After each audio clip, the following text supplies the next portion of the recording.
மயக்கமா, கலக்கமா, மனதிலே குழப்பமா, வாழ்க்கையில் நடுக்கமா? தெளிவு பிறக்கும் இந்த பதிவை கேட்டால். இசைக்கு இறைவனே இறங்கி வருவதாக கூறுவர் உலக நியதி அறிந்தோர். மதங்கள் அனைத்தும் அமைதிக்கும் சமாதானத்திற்குமே வழிகாட்டுகிறது. வழி ஒன்றுதான், அன்பு. அன்பை அடிப்படையாக கொண்ட எந்த செயலும் வெற்றி. நேர்மையும் தன்னம்பிக்கையும் நன்றியறிதலும் கொண்ட மனிதர்கள் புகழேணியின் உச்சியை அடைவது உறுதி. உதாரணங்களாக ஆயிரக்கணக்கில் காட்டலாம். அக்கால பெரும்பாலான திரைப்பட பாடல்கள் பொருள் பொதிந்தது. எக்காலத்திற்கும் எல்லா மக்களுக்கும் ஒரு சிறந்த வழிகாட்டி. எதிர்நீச்சல் போட சக்தி இல்லாமல் தன்னம்பிக்கையை தொடர் தோல்விகள் மூலம் இழந்து ஏமாந்தவர்கள் ஏகப்பட்ட பேர். பாட்டெழுதி தன் நிலையை உயர்த்தி கொள்ளும் நோக்குடன் கோலிவுட்டில் வந்திறங்கினார் தென் மாவட்டக்காரர் ஒருவர். ஸ்டுடியோவாக ஏறி இறங்குகிறார். அறிந்தவர்கள் தெரிந்தவர்களிடம் சான்ஸ் கேட்டு அலைகிறார். தேரவில்லை. கையில் இருந்த காசும் மனதில் சேர்த்து வைத்திருந்த நம்பிக்கையும் கரைய ஆரம்பித்து விட்டது. டீ கடையில் அமர்ந்தார்.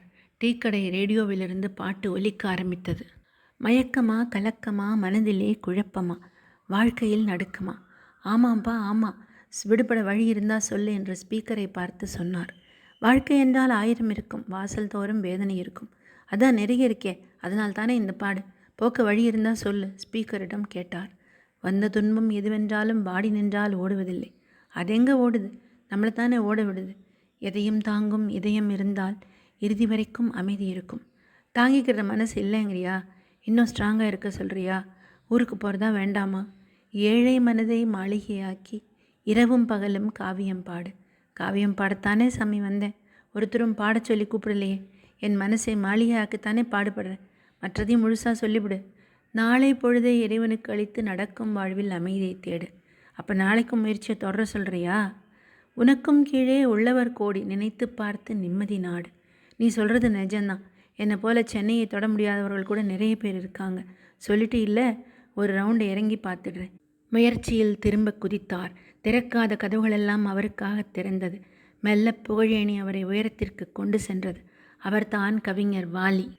பேட்டியில் சொல்கிறார், அந்த பாடல்தான் கீதை, குரான், பைபிள் மற்றும் பல வேத நூல்கள் எல்லாம் சேர்ந்து விளம்புவதாக எனக்கு உணர்த்தியது. உழைத்தேன், உயர்ந்தேன். நிறைவாக பாட்டு எப்படி எழுதுவது என்பதையும் இந்த பாடல் மூலமாகவே கற்றேன். கவிச்சக்கரவர்த்தி கண்ணதாசனின் பாடல். பொறாமை இல்லாத, தன்னலமில்லாத கவிச்சக்கரவர்த்தி கண்ணதாசனுக்கும் வாலிக்கும் இடையே இருந்த நட்பு. கண்ணதாசனின் இறுதி மூச்சு வரை வாலி உண்மையான நண்பர் கண்ணதாசனுக்கு.